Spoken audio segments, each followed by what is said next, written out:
The most dangerous person in your office isn't the aggressive boss. It's the quiet person who refuses to play the game. You spend 40 hours a week walking on eggshells, exhausting yourself to avoid triggering manipulators while they drain your energy and make Sunday nights a pit of anxiety. But there is a psychological switch you can flip. Today, you will discover the exact boundary that completely paralyzes workplace manipulators, an unshakable tactic top performers use to become immune to toxicity. I'm Steve, and it's time to take your peace of mind back. Let's break it down. So, let's just talk about what a toxic coworker actually eats for breakfast. Honestly, it's not ambition. It's not a desire to see the company succeed, and it's definitely not teamwork. They feed entirely on your emotional reaction. You know the type of person I'm talking about. Every office has one. Let's call him Dave. Dave loves to send those passive-aggressive Slack messages at 4:55 p.m. on a Friday. He's the guy who subtly takes credit for your presentation in front of the director, using the word "we" when he means "I" and "you" when he means someone who messed up. Basically, interacting with Dave feels like trying to defuse a bomb while blindfolded. But here is the thing that we almost always get wrong about the Daves of the world. We think they are operating logically. We think, if I just explain myself clearly, if I just work a little harder, if I'm just undeniably nice to him, he'll back off. No, he won't, because toxic people are essentially emotional vampires. And I don't mean that in a spooky, cinematic way. I mean it in a very practical, psychological way. A vampire doesn't actually care about you. They just want your blood. A toxic coworker doesn't care about the project. They want your flinch. They are constantly probing your defenses, looking for a weakness, waiting to see if they can make you justify yourself, over-explain, or get defensive. The moment you start nervously defending your work, you've handed them the steering wheel to your nervous system. They own you. So, how do the people who actually survive and thrive in corporate environments handle this? They do something that completely short-circuits the manipulator's brain. They practice a concept known in psychology as the gray rock method. But in the workplace, I like to call it radical neutrality. Imagine you are standing in an art gallery. There are vibrant paintings, chaotic sculptures, and bright neon lights. A toxic person walks into that gallery looking for something to interact with, something to criticize, something to tear down. Radical neutrality means you do not be the painting. You do not be the sculpture. You become the beige, blank, uninteresting wall behind the art. Let me give you a real-world example. A few years ago, I worked at this marketing agency that was basically a pressure cooker of bad management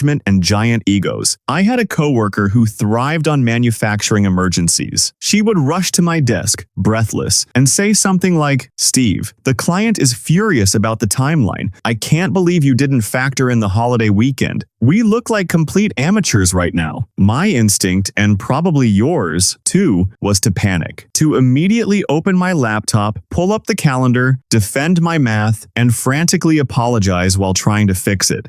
But one day, I was just too tired. I was so exhausted that I literally didn't have the adrenaline left to give her. So I just looked at her, kept my face completely flat, and said, "I see. I'll review the timeline and send an updated projection by noon." I didn't smile. I didn't frown. I didn't raise my voice. I didn't defend myself. And I watched her brain absolutely glitch. She stood there for a second, waiting for the drama, waiting for the back-and-forth ping-pong match of anxiety. When she realized she was hitting a brick wall, she just kind of muttered, "Well, fine," and walked away to go bother someone else. Toxic people don't fear the person who yells back. They expect that. They know how to fight in the mud. What they absolutely fear, what genuinely terrifies them, is a complete and total absence of emotional friction. You become a black hole to their ego. If realizing that you hold this kind of invisible power over the office, bullies just changed how you view tomorrow morning, hit subscribe so we can keep building that psychological armor together. Now, there is a second layer to this, and honestly, it's the actionable piece that makes radical neutrality actually bulletproof. Because it's one thing to be emotionally detached, it's another thing to protect your livelihood. Toxic coworkers fear people who don't react, yes, but they are utterly paralyzed by people who document reality. You see, manipulation relies heavily on the shadows. It relies on gaslighting. It relies on hallway conversations where they can say, "I never agreed to that," or "You misunderstood me." They love the gray areas of corporate communication. So, what do? You turn on the incredibly harsh, unflattering fluorescent lights of the paper trail.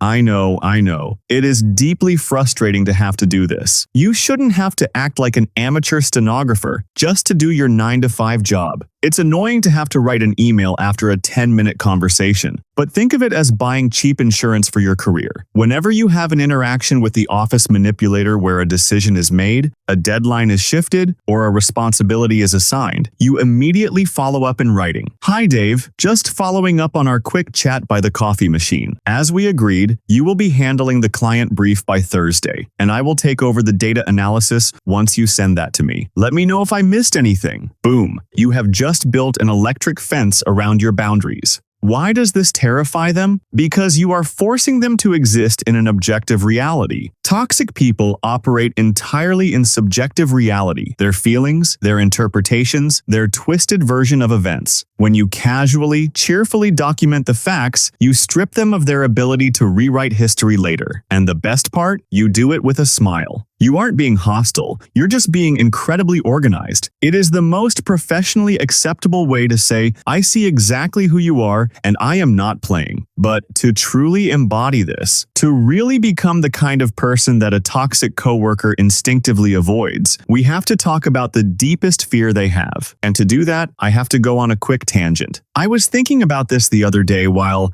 waiting in a ridiculously long line at the grocery store. I was just watching people exist, buying milk, wrangling their kids, checking their phones, and it hit me with such a strange sense of relief. Nobody in this store knows my job title. Nobody here knows what my KPIs are for the quarter. Nobody cares if I sent that email with a typo. It's all just made-up corporate theater. We spend so much of our lives wearing these professional masks that we start to think the mask is our actual face. Toxic coworkers rely on the assumption that you deeply, desperately need them to validate you. They assume that your self-worth is inherently tied to your performance review, to the office hierarchy, and to being perceived as a good employee. They leverage your ambition and your desire to belong against you. The person they fear most is the person who knows their life happens outside the office. When your identity is rooted in the fact that you are a good friend, a loving parent, a talented musician, a terrible but enthusiastic golfer, or just a human being who enjoys a quiet cup of coffee on a Saturday morning, the office drama suddenly loses its teeth. You start looking at the toxic coworker not as a threat, but as a slightly tragic figure. You start thinking, wow, this tiny little office kingdom is all you have, isn't it?